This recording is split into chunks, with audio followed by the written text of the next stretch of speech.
사울이 오기 전날에 여호와께서 사무엘에게 알게 하여 이르시되 내일 이맘때에 내가 베냐민 땅에서 한 사람을 내게로 보내리니 너는 그에게 기름을 부어 내 백성 이스라엘의 지도자로 삼으라. 그가 내 백성을 블레셋 사람들의 손에서 구원하리라. 내 백성의 부르짖음이 내게 상달되었으므로 내 그들을 돌보았노라 하셨더니 사무엘이 사울을 볼 때에 여호와께서 그에게 이르시되 보라 이는 내가 내게 말한 사람이니 이가 내 백성을 다스리리라 하시니라.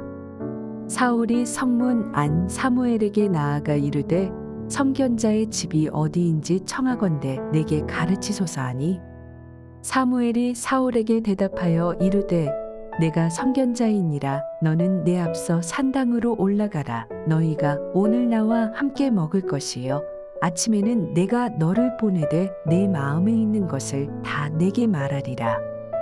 사흘 전에 일은 내 암나귀들을 염려하지 말라. 찾았느니라. 온 이스라엘이 사모하는 자가 누구냐? 너와 내 아버지의 온 집이 아니냐 하는지라.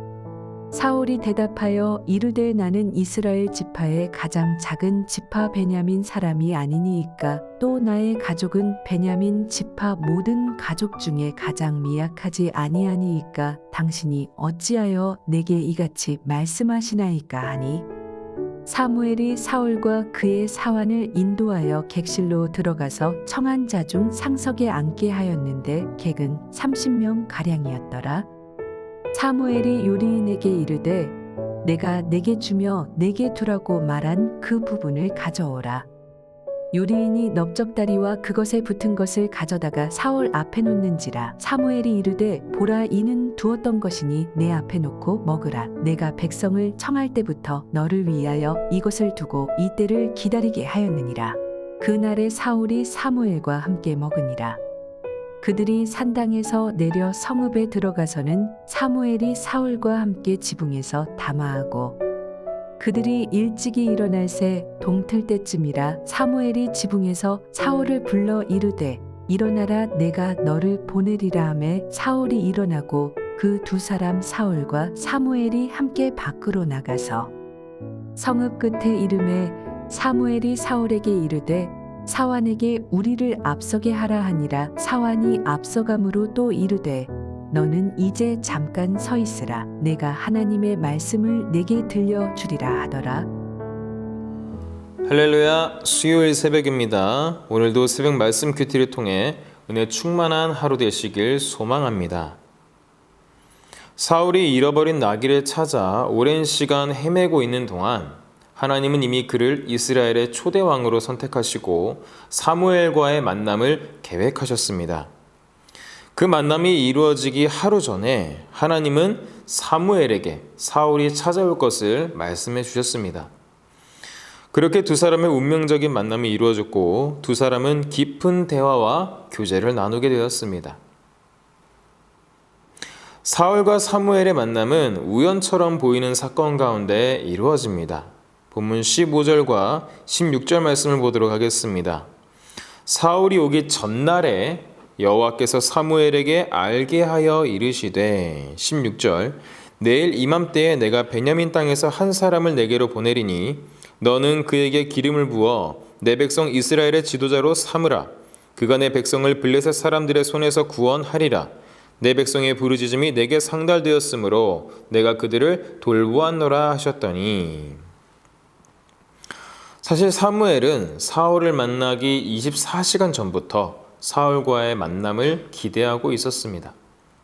왜냐하면 하나님이 다음날 사울을 만날 것을 미리 알려주셨기 때문입니다. 하나님은 베냐민 출신의 그 사람에게 기름을 부어 백성의 지도자로 삼으라고 명령하셨습니다.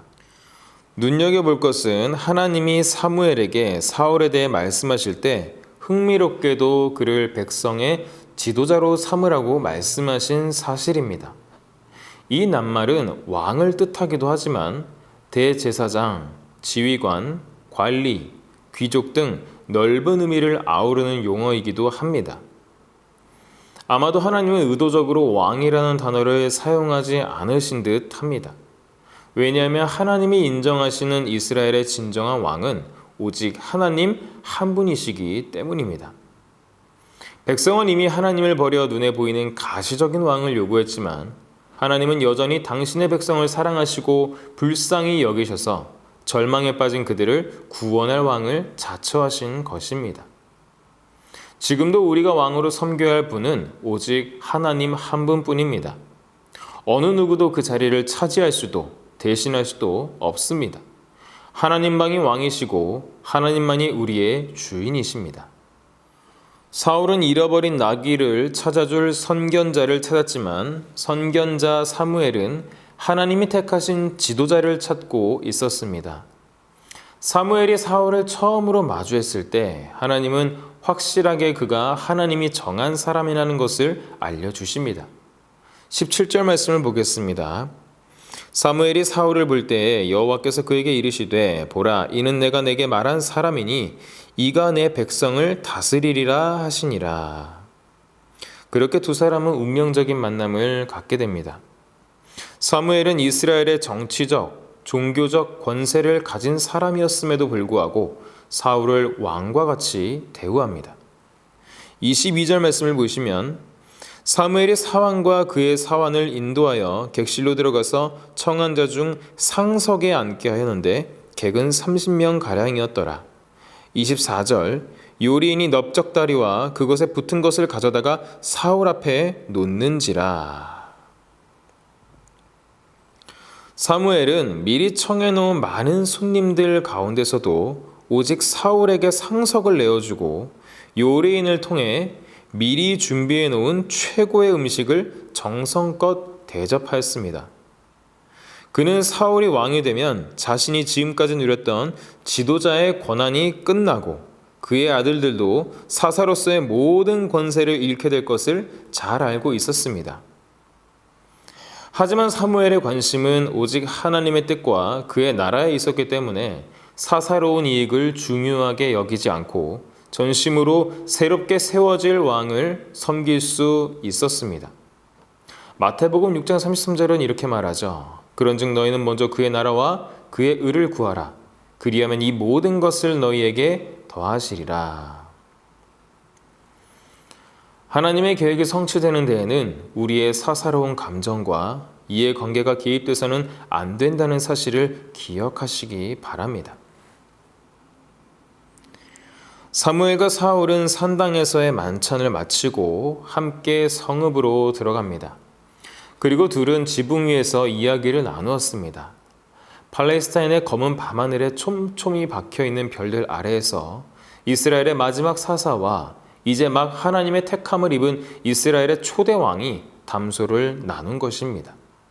25절과 26절을 보겠습니다. 그들이 산당에서 내려 성읍에 들어가서는 사무엘이 사울과 함께 지붕에서 담화하고 그들이 일찍이 일어날새 동틀 때쯤이라 사무엘이 지붕에서 사울을 불러 이르되 일어나라 내가 너를 보내리라 하매. 그들은 하나님이 이루실 나라의 비전을 나누며 날이 새는 줄도 모르고 깊은 대화를 나누었습니다. 하나님은 사울의 출신 배경과 상관없이 그의 충성스러운 마음과 성실함을 눈여겨보시고는 그를 선택하셨습니다. 그리고 당시 최고의 권력자였던 사무엘도 하나님이 택하신 미래의 왕에게 최선의 예우를 갖추었습니다. 이처럼 하나님이 보시는 것은 마음, 바로 사람의 중심입니다. 사무엘상 16장 7절은 이렇게 말합니다. 사람은 외모를 보거니와 나 여호와는 중심을 보느니라. 하나님은 사울의 마음을 들여다보시고 그를 선택하셨습니다. 또한 하나님의 뜻 안에서 이루어지는 일은 세상의 질투와 이기심과 세력 다툼의 모습으로 나타나지 않습니다. 최고의 권력을 지니었던 사무엘은 시기 질투가 아닌 하나님이 택하신 미래의 왕에게 충성된 예우를 보여줍니다. 이처럼 하나님의 일하심 안에는 온유와 평강과 사랑이 있습니다. 사울과 사무엘의 만남 가운데 역사하신 하나님의 계획이 우리의 삶 속에도 스며들길 소망합니다. 마음의 중심을 보시는 하나님 앞에서 최선을 다하여 교제하시고 살아가시는 여러분 되시길 주님의 이름으로 축복합니다.